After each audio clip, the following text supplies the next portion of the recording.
Assalamualaikum warahmatullahi wabarakatuh. Siswa sekalian, senang sekali bisa berjumpa dalam video pembelajaran sejarah Indonesia. Dalam video kali ini, kita akan membahas mengenai proses Islamisasi di Indonesia. Sebelum kita masuk mengenai proses Islamisasi di Indonesia, Ibu akan bertanya, kira-kira apa yang terpikir dalam benak kalian mengenai kata Islam?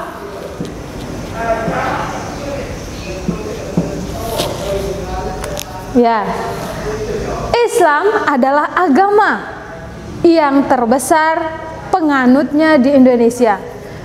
Islam itu muncul di Arab, dibawa oleh Nabi Muhammad SAW. Terlepas dari itu, dari negeri Arab lah agama Islam menyebar ke seluruh penjuru dunia. Baik, ketika Islam sampai di Indonesia, ada beberapa teori yang mendukung mengenai lahirnya Islamisasi di Indonesia. Yang pertama adalah teori Persia. Teori Persia ini tokohnya yang mengemukakan adalah Husain Jayadiningrat.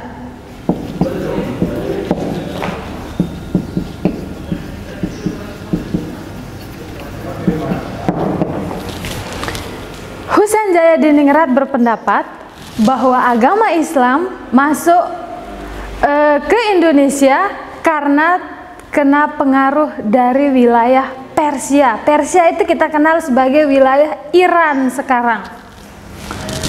Dalam teori Persia, Husain Jayadiningrat mengatakan bahwa ada salah satu nama suku yang bernama suku Leran.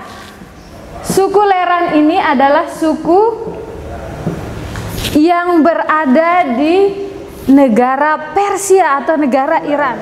Di Indonesia terdapat kampung yang bernama Kampung Leran. Atas dasar itulah Husain Jayadiningrat mengatakan kalau agama Islam masuk melalui Persia. Kemudian yang berikutnya ada teori Gujarat.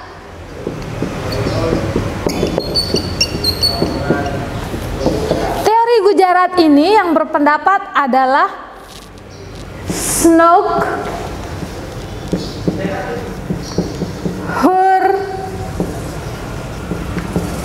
Snok Horgronje ini adalah tokoh utama, yang dimana Snok Horgronje ini adalah seorang mu'alaf yang berpura-pura masuk Islam pada masa kerajaan Aceh, yang mempunyai nama samaran bernama Abdul Ghafur. Snok Horgronje ini berpendapat kalau agama Islam masuk melalui teori Gujarat. Dr. Snok Horgronje ini adalah seorang mu'alaf yang pada masa kerajaan Aceh menyamar menjadi seorang mu'alaf yang berpura-pura masuk agama Islam untuk mengetahui sepak terjang kerajaan Aceh. Kemudian Dr. Snok ini berpendapat bahwa kalau agama Islam masuk ke Indonesia melalui Gujarat. Gujarat itu adalah daerah yang berada di India.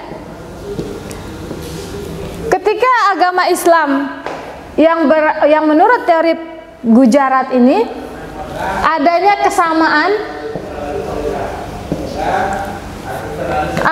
kesamaan batu nisan yang digunakan oleh Raja Samudra Pasai,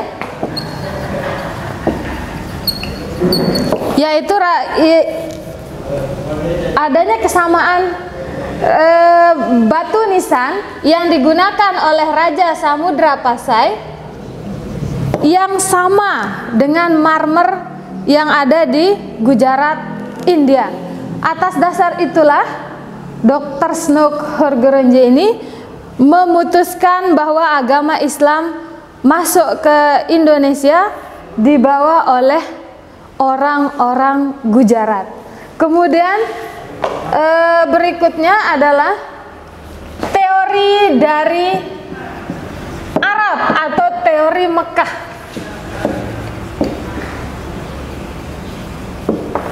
Teori Mekah ini dikemukakan oleh Profesor Buya Hamka.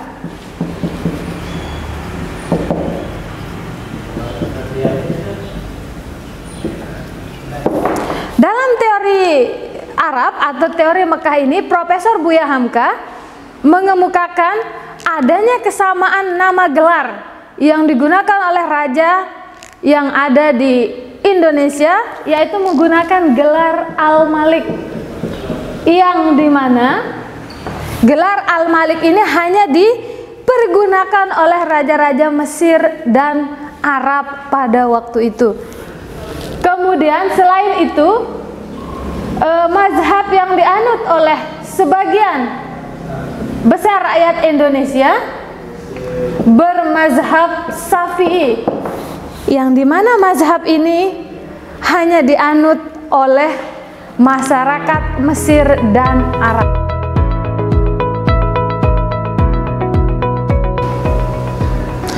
Bukti awal masuknya agama Islam di Indonesia. Yang pertama, ada berita dari Cina, yaitu yang bernama Mahuan. Mahuan ini adalah seorang musafir Cina yang berkelana ke seluruh penjuru negeri, termasuk di Indonesia. Dia mengatakan bahwa di Indonesia sudah banyak terdapat kerajaan-kerajaan kecil yang menganut agama Islam, karena hubungan dagang antara Cina, India, dan Arab sudah terjalin. Kemudian yang kedua, ada bukti makam Fatimah binti Maimun di Leran. Leran itu adalah sebuah tempat atau daerah yang berada di Gresik, Jawa Timur. Makam Fatimah binti Maimun ini berangkat tahun 1082 Masehi atau sekitar abad ke-11. Kemudian berita dari Arab. Berita dari Arab ini, para pedagang Arab mengadakan hubungan dagang dengan Kerajaan Sriwijaya. Kerajaan Sriwijaya pada waktu itu sedang berkembang pesat, walaupun Kerajaan Sriwijaya masih menganut agama Buddha. Kemudian agama Islam baru tumbuh sekitar 1% di tengah Kerajaan Sriwijaya yang beragama Buddha. Kemudian adanya berita dari seorang musafir dari Italia yang bernama Marco Polo, yang pernah singgah di Aceh, yang pada waktu itu sebelum Kerajaan Samudra Pasai ada kerajaan Islam kecil yang bernama Kerajaan Perlak. Kerajaan Perlak ini adalah kerajaan yang mengawali masuknya agama Islam ke Pulau Sumatera sebelum Kerajaan Samudra Pasai. Marco Polo ini singgah di Kerajaan Aceh di abad ke-13 atau tahun 1292. Ini menandakan bahwa pada abad ke-13 itu agama Islam sudah ada di wilayah Sumatera. Kemudian ada makam Maulana Malik Ibrahim atau yang kita kenal dengan istilah Sunan Gresik. Makam Maulana Malik Ibrahim ini adalah salah satu wali Songo penyebar agama Islam di Pulau Jawa.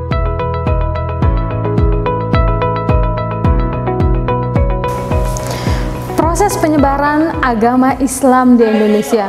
Bagaimana agama Islam bisa dikenal luas seperti yang sekarang ini? Tentu melalui beberapa proses.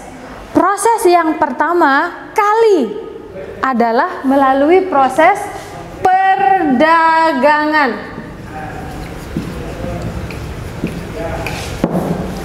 Ingat, proses yang pertama kali adalah proses perdagangan. Mengapa proses perdagangan?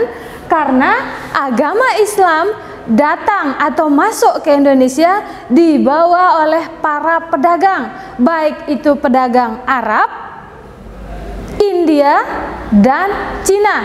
Melalui proses perdagangan inilah agama Islam bisa dikenal luas oleh masyarakat Indonesia.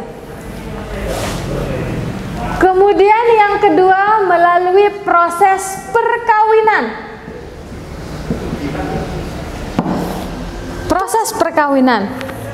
Proses perkawinan dilakukan oleh para pedagang luar negeri tersebut, entah itu para pedagang Arab, para pedagang India, atau para pedagang Cina yang sudah melakukan hubungan dagang dengan penduduk sekitar, kemudian mereka menetap dan mengadakan perkawinan dengan penduduk Indonesia. Otomatis keluarga, tetangga, dan kerabat si wanita pribumi asli akan menganut agama Islam secara sukarela. Kemudian yang ketiga, melalui media dakwah. Media dakwah ini dilakukan oleh para wali songo. Wali songo adalah sebutan khusus untuk penyebar agama Islam di Pulau Jawa. Wali songo ini kita kenal dengan istilah 9 wali. Ya, kalian pasti tahu yang namanya 9 wali. Kemudian yang keempat, ada istilah pendidikan. Proses penyebaran agama Islam yang selanjutnya melalui proses pendidikan, yang dimana dari dakwah para wali ini kemudian masyarakat sekitar membuat pondok pesantren untuk menyebarkan agar ajaran agama Islam melalui bidang pendidikan. Kemudian yang kelima, melalui media seni.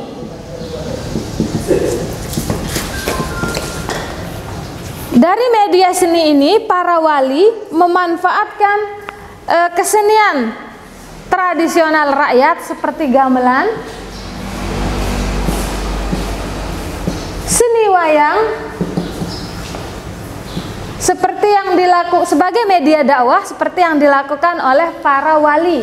Contohnya Sunan Kalijaga, Sunan Bonang,